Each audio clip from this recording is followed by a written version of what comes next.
There is a stream buried under this village. Most people walk past it every day without knowing it exists. But if you know what to look for, if you walk behind the barn on Mechanic Street and read the ground the way the ground wants to be read, you can see it. A deep hollow, 10 feet lower than everything around it, steep-sided, running the full length of the parcel before disappearing beneath the municipal drainage system. That is not a drainage ditch. That is not a random low spot. That is where a brook used to flow. Openly. In living memory. Children played in it. Adults remember it. And then, quietly, at some point in the mid-20th century, somebody put it underground. Rerouted it into a pipe, sent it through the municipal drainage system, and that was that. The hollow was left there. The brook was just gone. This is what the stream remembers. This is what the land has been waiting to say. The stream is called Mechanic Street Brook. It drains about half a square mile of the hills above the village, runs through the center of town, and eventually finds its way to the Deerfield River, the same river you cross on the Iron Bridge. The same river that flows beneath the Bridge of Flowers. On every official map, the state's own GIS system, the National Wetlands Inventory, it shows up as a real, living waterway. It is not a ghost on paper. It is a ghost in the ground. The headwaters sit above Route 2, in what is now the Albert Davenport Pond area, a stretch of the upper watershed where beavers have taken over and done something remarkable. Multiple dams, multiple terraces, the water stacked in levels, held back and slowed and deepened. Beavers are the original stream restoration engineers. They have been working on this end of the brook without a permit, without a grant application, without a public meeting. For years they have been doing exactly what the lower brook needs, slowing the water, creating habitat, turning a marginal drainage feature into a layered, thriving wetland complex. The plants at the margins, the emergent vegetation, the birds working through the debris the beavers drag in, this is what a healthy stream corridor looks like before it enters the village. The brook that goes underground downstream was, before it was buried, a functioning extension of the system. When Route 2 was built, it was built high. The embankment south of the pond rises 40, maybe 50 feet above the natural valley floor. At the base of that mound, the brook passes underneath through an enormous culvert, roughly 6 feet tall and 8 feet wide, large enough to walk through. On the south side of the road, the brook emerges from the culvert and immediately meets a second small stream draining from another pipe running under Route 2 from a different collection point. The confluence happens right there, at the foot of the embankment, two buried streams joining, becoming one, and continuing south through the school property as Mechanic Street Brook. The brook runs along the playing fields west of the school building, where it eventually meets a rectangular concrete channel that, at some point in the mid-20th century, intercepted the brook's natural flow and sent it into the municipal drainage system, rather than letting it continue through what is now the 49 Mechanic Street parcel. This was not a minor drainage improvement. This was a deliberate rerouting of a living stream. A decision was made. The village mostly forgot that the decision had been made, and the hollow left behind by the water held its shape, quietly, in the yard behind a barn, for decades. Walking down Mechanic Street now, you can read where the water used to run if you watch the grade, the slight depressions, the way the topography flows south, the places where water naturally pools after rain. The brook's memory is still in the land. It runs under this street, under this parking lot, under the footprints of everyone who has crossed this ground without knowing a stream was moving beneath them. The parking lot between the road and the barn, muddy, low, collecting water even on dry days, this is the brook's natural route. Right through there, under that grade, the water wants to go. And behind the barn, in what has been named Ghost Hollow, the hollow where the brook once flowed openly sits exactly as the brook left it 10 feet deep, steep-sided, running the full length of the parcel. The terrain has all the morphological signatures of a former active waterway, scoured banks, alluvial deposit patterns at the base, the specific curvature of a channel that spent years shaping itself to the volume of water it carried. This is where children played. This is where the current was visible from Mechanic Street.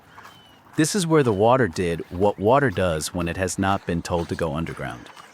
Someone has been using Ghost Hollow as a disposal site for leaves and brush. This needs to stop immediately. The area lies within the 100-foot buffer zone of a mapped wetland under the Massachusetts Wetlands Protection Act. The disposal is a regulatory violation. Whatever else happens with this project, that must stop now.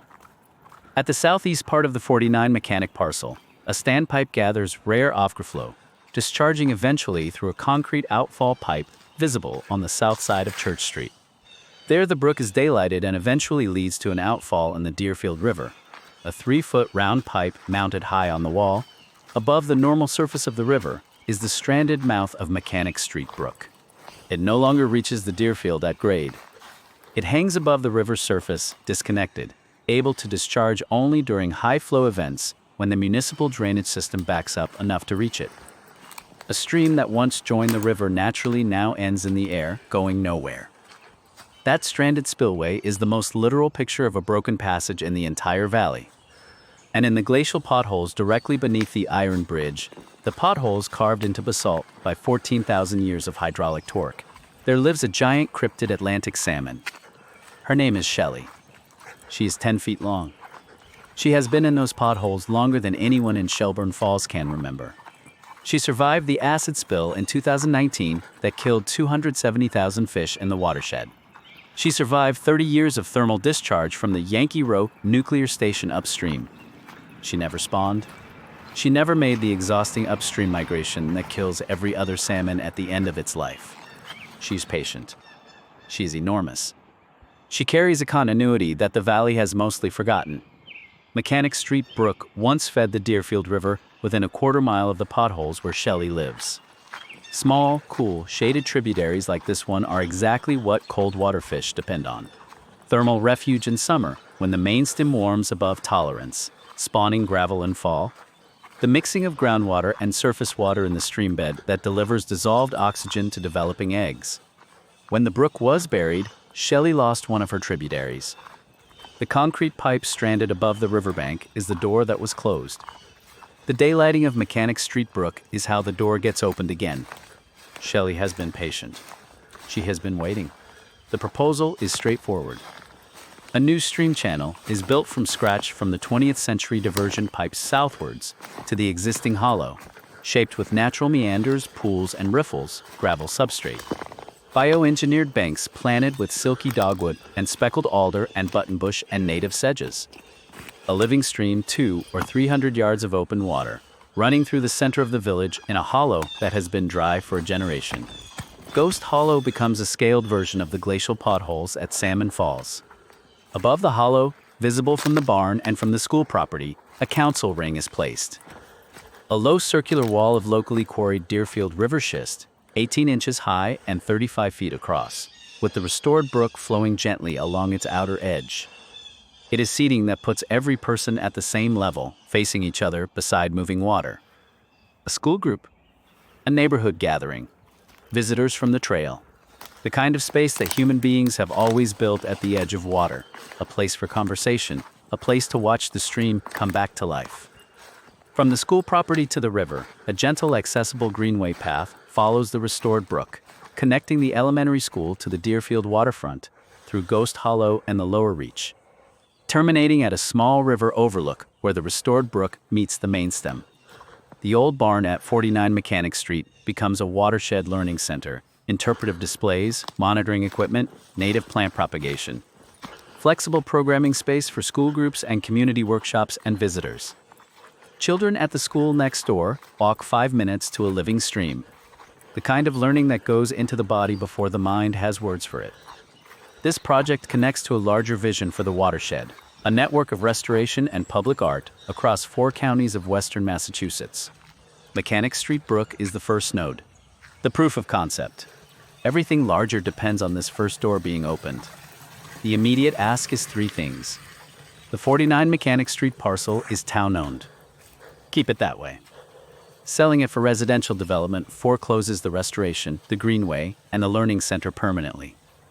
The land's value as public infrastructure is greater than its value as a building lot. Stop the leaf and brush disposal in Ghost Hollow. It is a wetland buffer. The dumping is illegal under state law. Send the notice now before anything else. Request the underground drainage maps from the Shelburne Water Department. 1 phone call. The first technical step.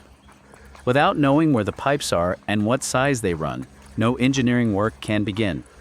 After that, the Conservation Commission, the design process, the grant applications, the community conversations. One step at a time. The way water works. There is a brook buried under this village. The hollow where it used to run is still in the ground, still holding the shape the stream carved, still waiting. The maps confirm it. The law protects it. The neighbors remember it. And underneath the iron bridge, in the potholes the glaciers made, something patient and enormous is still waiting for the tributaries to be restored. The water always knows where it's going.